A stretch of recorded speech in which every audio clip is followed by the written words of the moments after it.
Բայց ես կփորձեմ ոչ այնքան հրապարակի կոնկրետ օրինակին անդրադառնալ, որքան ընդհանուր մամուլի վիճակին վերջին 8 տարվա ընթացքում։ Ուզում եմ նախ սկսել նրանից, որ հանուն արդարության պետք է ասենք, որ երբեք Հայաստանում լրագրողների համար ջերմոցային պայմաններ չեն եղել եւ երբեք ոչ մի իշխանություն լրագրողներին չի սիրել։ Ավելին կախված այդ իշխանությունների բարոյականության աշճանից մեզ միշտ ճնշել ու հալածել են, պարզապես ձևերն են փոխվել այդ ճնշումների եւ հալածանքների։ Նաեւ ուզում եմ շեշտեմ, որ մենք այդ հրի ու ջրի միջով, այդ բազմաթիվ խոչընդոտների դժվարությունների միջով անցնելուց հետո ի վերջո նվաճել ենք որոշակի բնագծեր ազատության եւ փաստ է, որ մենք չենք պատրաստվում հրաժարվել այդ բնագծերից եւ մեր լրագրողների այդ կատավի դիմադրություն ասեմ, պայքար ասեմ, իրենց իրավունքների համար նաեւ դրա մասին է վկայում։ Բայց եկանք հասանք 2018 թվական եւ ես ուզում եմ մի փոքրիկ այսպես աբզոր անեմ, վերլուծություն անեմ, թե ինչ է տեղի ունեցել 18 թվականից հետո մեր կյանքում։ Մենք բոլորս կարծում եմ շատերը լրագրողներից, քանի որ բավականին մտերիմ հարաբերություններ ենք ունեցել նախկին ընդդիմադիր, նախկին խմբագիր Նիկոլ Փաշինյանի հետ, մեծ հույսեր ունեինք, որ 18-ից հետո մեր աշխատանքային պայմաններն ավելի բարվոք են լինելու, քան մինչև 18-ը։ Հույս ունեինք, որ ազատ խոսքի նկատմամբ հարգանք կլինի, մեր գործունեության համար նպաստավոր պայմաններ կհաստատվեն, որ այլևս չենք բախվի նախկին ճնշումներին ու դժվարություններին, որտեղ ի վերջո իշխանության է եկել մի մարդ, որը շատ լավ գիտի մամուլի խորքը, աշխատանքի սկզբունքները, գիտի թե ինչ դժվարությունների միջով են անցնում խմբագիրներն ու լրագրողները եւ ի վերջո նաեւ ազատ խոսքի հանդեպ այդ մարդը պիտի որ հարգանք ունենա, որտեւ հենց ինքը ազատ խոսքի նաեւ շնորհիվ է եկել իշխանության, օգտվելով այդ ազատ խոսքի հնարավորությունից, այդ ազատ արտահայտվելու հնարավորությունից։ Անխնա քննադատել է բոլոր նախկին իշխանություններին, հազարավոր ելույթներ է ունեցել, հոդվածներ է գրել, ի վերջո 10 տարուց ավելի խմբագիր է եղել, ամենաընդդիմադիր, ամենաբաց ազատ աշխատող լրատվամիջոցի եւ ենթադրում էինք, որ ինքը հասկանում է, որ լրատվամիջոցները բոլոր ժամանակներում եւ բոլոր երկրներում նույն ֆունկցիան են կատարում ի վերջո, վերահսկողություն են հաստատում իշխանության նկատմամբ եւ ամեն ինչ անում են, որպեսզի այդ պոզով պոչով կենթանին այդ կոռուպցիան շատ չծաղկի երկրում, հանրային վերահսկողություն իրականացնեն իշխանությունների նկատմամբ։ Բայց պարզվեց, որ մենք չարաչար սխալվել ենք։ Պարզվեց, որ այդ Շվարցի անմահ գործը, վիշապին սպանողը, որ արագ զբաղեցնում է վիշապի տեղը, այդ բոլոր ժամանակներում է արդիական եւ այս դեպքում մենք գործ ունեցանք այդպիսի մի տրանսֆորմացիայի ասեմ, դեգրադացիայի ասեմ, դեֆորմացիայի ասեմ դրա հետ։ Իրենց իշխանության գալուց երևի բառացիորեն օրեր անց սկսեցին հալածել, թունավորել, վարկաբեկել, զրպարտել լրագրողների, լրատվամիջոցների աշխատանքը սահմանափակել, թիրախավորել լրագրողներին, վարկաբեկել։ Ես իհարկե կարող եմ հարյուրավոր, նույնիսկ երևի հազարավոր օրինակներ բերել, թե ինչպես է արտահայտվել այդ սահմանափակումները եւ այս տարիներին ինչքան բարդ է եղել լրագրողների համար աշխատանքը։ Ու պարզապես մի քանի օրինակ բերեմ, այսպես։ Հենց 18 թվականի հունիս ամիսներին արդեն սկսվեց կոնկրետ հրապարակի դեմ սկսվեց մի ֆեյսբուքյան արշավ, որը ղեկավարում էր իրենց այսօր պատգամավոր աշխատող մի կին, Լիլի Մինասյան կարծեմ անունով, որը վերջերս էլ նույնիսկ ազգային ժողովի բարձր ամբիոնից առաջարկում էր օրենք ընդունել, որ լրատվամիջոցները եթե որևէ բան հրապարակում են պաշտոնական պարզաբանումից հետո լրատվամիջոցների նկատմամբ պատժամիջոցներ կիրառվեն։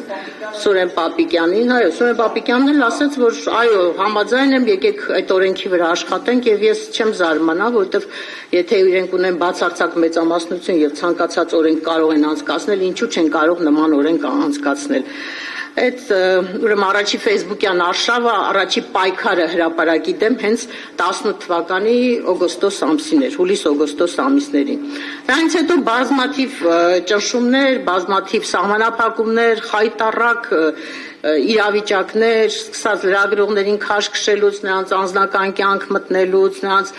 ուրեմն լրատվամիջոցների տարածքները խլելուց, ֆինանսական աղբյուրները սահմանափակելուց, ամեն ինչ տեսել ենք այս 8 տարիների ընթացքում։ Առաջիններից մեկը ես 19-20 թվականներին հիշում եմ այդ խաղային բիզնեսի գովազդի օրենքի փոփոխություններ, որով խաղային բիզնեսի գովազդը արգելվեց լրատվամիջոցներում եւ դա լուրջ ֆինանսական հարված հասցրեց մեր բոլոր լրատվամիջոցներին, որտեղ մեր գովազդի գոնե մի 40-50%-ը ապահովում էր այդ բեթինգը։ Մենք այն ժամանակ զգուշացնում էինք, ասում էինք, որ միևնույնն է, դա չի սահմանափակելու խաղային բիզնեսի շրջանառությունը եւ խաղացող մարդիկ շարունակելու են խաղալ, որովհետեւ ի վերջո Facebook կա, արտերկրում գրանցված լրատվամիջոցներ կան, դու չես կարող ամբողջ գովազդը սահմանափակել եւ այդպես էլ եղավ, հա։ Հիմա արդեն ունենք 18 թվականի համեմատությամբ բազմապատկված, տասնապատկված խաղային բիզնեսի շրջանառության փաստը։ Հետո գնաց լրատվամիջոցների տարածքները խլելու մի հատ ման process, հա, այդ բուզանդի 1 դրոպ 3 շենքը, որը գտնում էր Երևանի քաղաքապետարանի տնօրինության տակ եւ մամուլի շենքը, որը գտնում էր Պետգույքի կառավարման վարչության տակ, այդ երկու շենքերից լրատվամիջոցներին գրեթե ամբողջությամբ դուրս մղեցին, վերջինը կարծեմ առավոտի պատմությունն էր, այսինքն այդ շենքերը, որոնք նույնիսկ սովետական այն որտեղ մամուլ գոյություն չուներ, հա, ազատ մամուլ գոյություն չուներ, սովետական իշխանությունը նույնիսկ գնահատել էր, հասկացել էր, կարողացել էր ինչ որ պայմաններ ստեղծել լրատվամիջոցների համար, որպեսզի նվազագույն գոնե վարձավճարներով կամ անվճար լրատվամիջոցները տարածքներ ունենան եւ կարողանան գոյատևել։ Այս ժողովրդավար մեր ճակերտավոր իշխանությունը համարեց, որ դա ավելորդ է, դրա կարիքը չկա եւ լրատվամիջոցների նկատմամբ այդպիսի մի հատ բան գործընթաց իրականացրեց։ Հետո եկավ արդեն խորհրդարանում լրատվամիջոցների ազատ տեղաշարժի սահմանափակման այդ մի հատ know-how-ն, որը այս իշխանության նաև մտահղացումն էր, որ լրատվամիջոցների ներկայացուցիչները, լրագրողները չեն կարող ինչ-որ մի տարածքից այն կողմ ներկա գտնվել եւ այդ տարածքներում չեն կարող հարցազրույցներ անել։ Նույնիսկ ունեցանք դեպքեր, երբ որ ասում են սխալ հարց եք տվել պաշտոնյային կամ սխալ տեղում եք այդ հարցը տվել, այդ տեղում այդ տարածքում իրավունք չունեիք հարց ուղղելու պաշտոնյային։ Հասկանալի է, որ այս մարդիկ այնքան են կտրվել իրականությունից, այնքան են ատում ազատ խոսքը, որ մոռացել են մեդիայի առաքելության մասին։ Չգիտեմ, որ լրագրողն իրավունք ունի հանրային շահը բավարարելու համար ցանկացած տեղում, ցանկացած տիպի հարց տալ եւ անգամ նույնիսկ կարող է օրենք խախտել, հա, երբ որ հանրային շահը դա պահանջում է, կարող ես նույնիսկ մտնել անձնական տիրույթ եւ ինչ որ սահմաններ խախտել, երբ որ դիմացը պաշտոնյա է եւ հանրային շահի բավարարման պահանջ կա։ Աշխարհի բոլոր երկրներում է այդպես կարծեմ թե։ Ճնշումների մի ձև էլ բնականաբար դատական հայցերն են, արդեն ասվեց Սաթիկը ներկայացրեց, թե քանի դատական հայց է ներկայացվել, բայց մեր դեպքում հրապարակի դեպքում մի քիչ ավելի արտառոց է, որ երկրի առաջի դեմքը ինքն անձամբ է դիմել լրատվամիջոցի դեմ մտել է դատարան, նույնիսկ 1 միլիոն դրամի պահանջ է ներկայացրել փոխհատուցման բարոյական վնասի, բայց դատարանը իր վճռով ցույց տվեց, որ հայցը բոլորովին անհիմն է, որտեղ նյութական մասը ամբողջությամբ մերժեց եւ միայն մի տողանոց հերկման պահանջ է բավարարել, որը ենթադրում եմ, որ պայմանավորված է նրանով, որ հայցվորը վարչապետի պաշտոնն է զբաղեցնում եւ Հայաստանում չկա այդպիսի դատավոր, որը վարչապետի դեմ որոշում կայացնի, բայց ամեն դեպքում մենք շարունակում ենք բողոքարկումը ընթանում է։ Առհասարակ ես խաղաղ եմ վերաբերում դատական հայցերին, դա համարում եմ, որ մի տեսակ եւ օրինական եւ նորմալ գործընթաց է, ամբողջ աշխարհում է այդպես, կարող են դիմել դատարան եւ փառք Աստծո, որ երկար իհարկե մեզնից շատ էներգիա միջոցներ են խլում այդ հայցերին պատասխանելը, բայց մենք գոնե մի մեծ մասով կարողանում ենք շահած դուրս գալ այդ դատական process-ներից եւ ապացուցել, որ մենք իրավունք ունեինք նման հրապարակում անելու։ Բայց Այս տարիներին լրատվամիջոցների աշխատանքը խոչընդոտելու ամենալուրջ եւ ծրագրավորված աշխատանքը իհարկե տարվել է սոցցանցերում։ Սա սոցցանցերում, այն սոցցանցերում, որտեղ այս իշխանության ներկայացուցիչները իրենց զգում են որպես ձուկը ջրում եւ իրենք գիտեն այդ բոլոր ձևերը, թե ինչպես կարելի է Facebook-ի, YouTube-ի, տարբեր Telegram ալիքների միջոցով լրատվամիջոցների բերանը փակել եւ սահմանափակել մեր լսարանները։ Մեր նկատմամբ ուրեմն ֆեյքային բազմաթիվ արշավներ են կազմակերպել,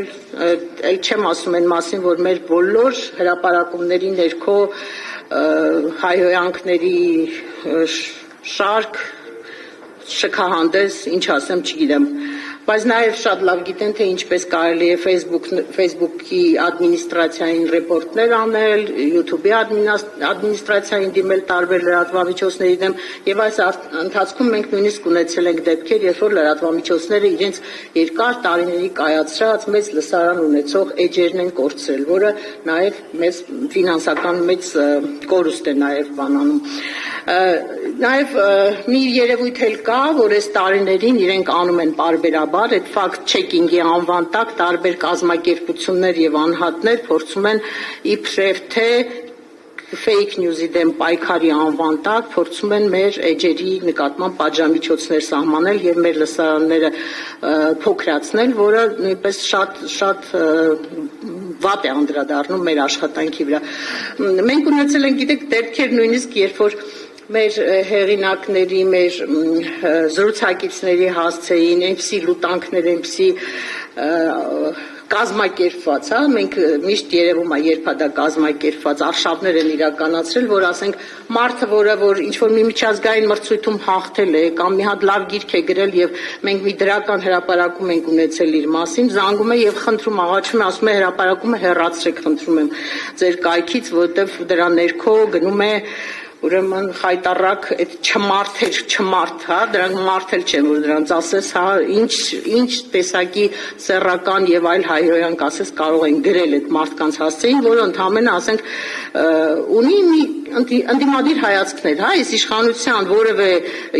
գիծ քննադատում է, որևէ պահվածք, որևէ հայտարարություն, հա, ասենք օրինակ Արցախի մասին լավ դրական մի հատ միտք է արտահայտում, մտնում են, սկսում են հայհոյել եւ վարկաբեկել։ Ու պատկերացրեք այս տեսակ իշխանությունը, որը նման գործելավոճ, նման ձեռագիր ունի, պարբերաբար խոսում է ատելության խոսքից։ Այդ փարիսեցությունը արամի ասած այստեղ այլ արտահայտվում, որ ուրեմն գնում են նույնիսկ միջազգային լսարաններում գնում են բողոքում են, որ իրենք ատելության խոսքի զոհ են դառնում, իրենք խեղճեր այդ падգամավորները քպական շատ տուժում են այդ ատելության խոսքից, երբ որ իրենք այդ ատելության խոսքի հիմնադիրն են, հայրն են, չգիտեմ ինչն են, հա։ Այո։ Եվ մի բան էլ կուզեի ասել այսօր, այս իշխանությունը ունի խոսքի քիլերների բանակ, հա, քիլերներ կոչվածը, դրանք են շարքային ֆեյքերն ու այն կոմենտ գրողները չեն, հա, դրանք ուրիշ կատեգորիա են, դրանք էլիտան են, հա, այս իշխանության էլիտան են, որոնք շատ չեն իհարկե, երևի մի 10-20 հոգի են, բայց այսպես շատ խելոք հնազանդ զորքի նման կատարում են վերևից իջած հրահանգները եւ մեկ էլ տեսնում ես, հա, միաժամանակ մի 10-20 հոգի իրար հետ սկսեցին ստատուսներ գրել ինչ որ կոնկրետ մեկի դեմ, ոչ մի որ կոնկրետ լրատվամիջոցի դեմ, կոնկրետ խմբագրի դեմ, կոնկրետ ընդդիմադիր գործի դեմ, երևում է որ այտենց խորով են աշխատում, էլի իրենք խմբակային են աշխատում եւ այնց բավականին արդյունավետ են աշխատում, որովհետեւ ի վերջո մարդիկ նաեւ այդ խոսքից ինչ որտեղ նեղվում են, ազդվում են, հա, վիրավորվում են։ Մենք իհարկե իմունիտետ ենք ձեռք բերել այս ընթացքում եւ գոնե ես այդպես իմ վրա բացարձակ չի ազդում, բայց այդ քիլերների խումբը շատ հետաքրքիր խումբ է, հա, բոլորի անունները կարծում եմ գիտեք, հա, Վահագն Ալեքսանյան, Ռուբեն Ռուբինյան, Ալեն Սիմոնյան, Հայկ Կոնջորյան եւ այլն, Արթուր Հովհաննիսյան, դրանք այդ մի հատ այտենց լավ աշխատած, ձևավորված նենց մի հատ բան են, հա։ լայվեր մտնեն, հա, ստատուսներ գրեն, վարկաբեկեն եւ ամեն ինչ անեն։ Դրանցից մեկի մասին հատուկ եմ ուզում շեշտել, հա, այդ իմ սիրած թեման է իմիջիայլոց, ամենտեղ ինչքան հնարավոր է խոսում եմ։ Այդ Ռուբեն Ռուբինյանը ուրեմն շատ օրիգինալ տղա է, ինքը ոչ միայն ուրեմն 80-ամյա առաջին նախագահի հասցեին է տենց ոսկեղենիկ իր բառապաշարով արտահայտվում, այլ նաև ուրեմն պարբերաբար խմբագիրներին է անդրադառնում, լրատվամիջոցներին է անդրադառնում, օրինակ իմ մասին օրինակ ամեն ինչ կարելի ասել, բայց անդաստիրակ բառը չի կարելի ասել, ինքը դա էլ է օգտագործում իմ հասցեին, եւ ամենակարևորը բոլոր այն լրատվամիջոցները, որոնք իրենց դուր չեն գալիս, իրենց գծի մեջ չեն աշխատում, ով մոտենում է հարց է տալիս, ասում է՝ «Իսկ ով է ֆինանսավորում»։ Այո, իր սիրած թեման է։ Ես նույնիսկ ուրեմն հրապարակեցի մեր թերթի 1 տարվա ֆինանսական շարժը, որպեսզի այդ իր հիվանդագին հետաքրքրասիրությունը բավարարեմ, բայց պարզվեց այդ մարդը դրանով էլ չի բավարարում։ Գրեցի, ասացի՝ արի խմբագրություն, եթե քեզ այլ մանրամասները ներկայացնում, կարող ենք տրամադրել։ Ի վերջո մեր բոլոր կայքերում երևում է մեր գովազդատուների ցանկը։ Եվ հիմա ուզում եմ նաև շնորհավորել Ռուբեն Ռուբինյանին, որ ինքը հիրավի կարող է ասել, որ քաղաքապայմանագիր կուսակցությունը ֆինանսավորում է հրապարակ օրաթերթին, որտեղ այսօրվա մեր ամենաթանկ, ամենամեծ ուրեմն գովազդատուն քաղաքապայմանագիր կուսակցությունն է, եւ այս տարվա մեր ֆինանսական ապահովությունը ապահովում է այս իշխանությունը։ Ես հատուկ եմ կնքել այդ պայմանագիրը, դրել եմ ամենաբարձր գինը, իրենք համաձայնվել են եւ այնպես որ կարող ենք հանգիստ ասել Ռուբեն Ռուբինյան, դու ես ֆինանսավորում հրապարակ օրաթերթը։ Այո, ուզում եմ ամփոփել, ուզում եմ ասել, որ անկախ բոլոր այս դրսևորումներից, այս իշխանության այս գործելավոճից, իր ձեռնարկած քայլերից եւ անկախ նույնիսկ նրանից, թե իրենք հունիսի 7-ին կունենան հաջողություն, կվերընտրվեն թե ոչ, ես ուզում եմ ասել, որ իրենք պետք է իմանան, մամուլը եղել է, կա եւ լինելու է անկախ իրենց բոլոր ցանկություններից եւ տվայտանքներից։ Շնորհակալ եմ։